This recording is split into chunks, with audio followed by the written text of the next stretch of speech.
की बात होती है तो सबसे पहले जाहिर है सुदर्शन चक्र का नाम आता है। वो चक्र जो पलक झपकते ही दुश्मनों का नाश कर देता है। लेकिन बहुत कम लोगों को पता है कि उनके पास एक और महाशक्तिशाली अस्त्र था, शारंग धनुष। तो सवाल यही उठता है कि ये रहस्यमय धनुष आखिर आया कहां से, इसे बनाया किसने था, और इसमें ऐसी क्या बात थी कि इसका नाम सुनते ही बड़े बड़े योद्धाओं के दिल कांप जाते थे, यहां तक कि देवता भी इससे खौफ खाते थे। देखिए, इसकी कहानी जानने के लिए हमें समय में बहुत बहुत पीछे जाना होगा। एक ऐसे युग में जब धरती पर पौराणिक कथाओं और किंवदंतियों का जन्म हो रहा था और देवताओं और असुरों के बीच युद्ध की कहानियां गढ़ी जा रही थीं। ठीक इसी दौर में जन्म हुआ शारंग धनुष का, और ये कोई मामूली हथियार नहीं था। ये था खुद भगवान विष्णु का दिव्य धनुष। कहते हैं कि जब ये युद्ध के मैदान में आता था तो दुश्मनों की पूरी सेना में खौफ की एक लहर सी दौड़ जाती थी।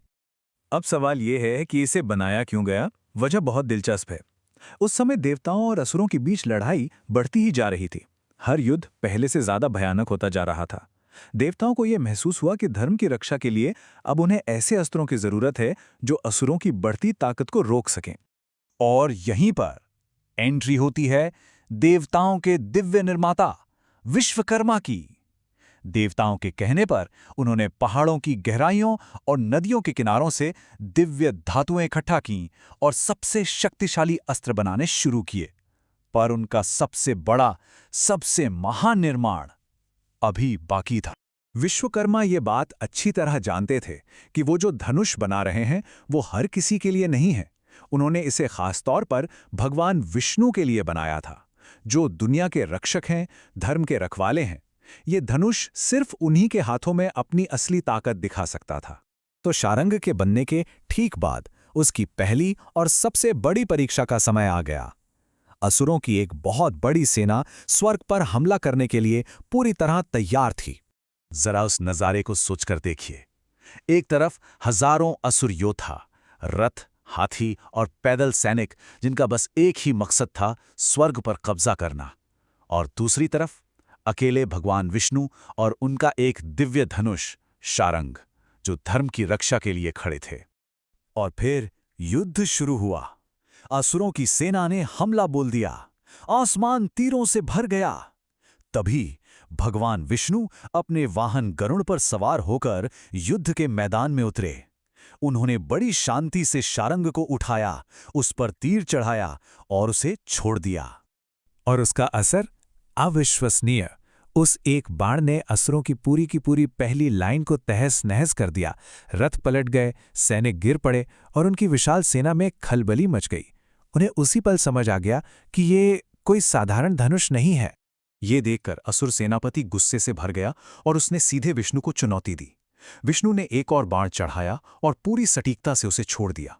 उस बाण ने सेनापति के रथ को चकनाचूर कर दिया और उसे जमीन पर गिरा दिया।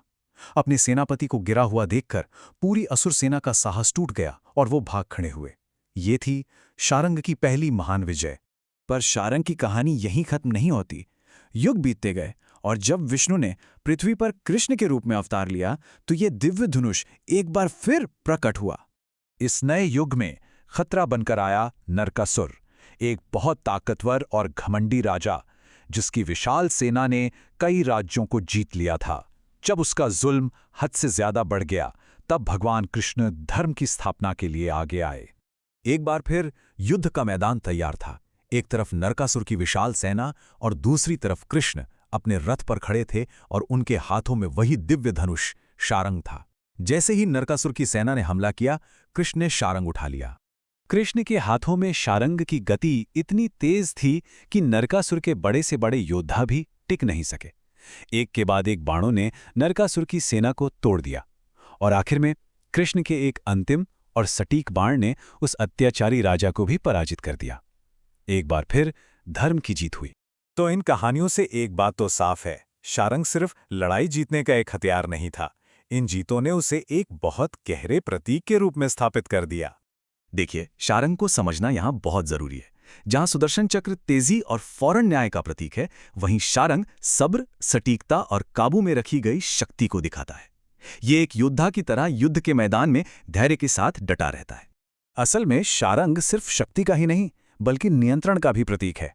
इससे छोड़ा गया हर बाण बिल्कुल सटीक होता था, कभी बेकार नहीं जाता था।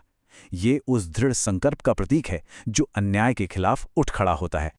तो कुल मिलाकर शारंग सिर्फ एक धनुष नहीं है, ये उस शक्ति का प्रतीक है जो दुनिया में संतुलन बनाए रखती है।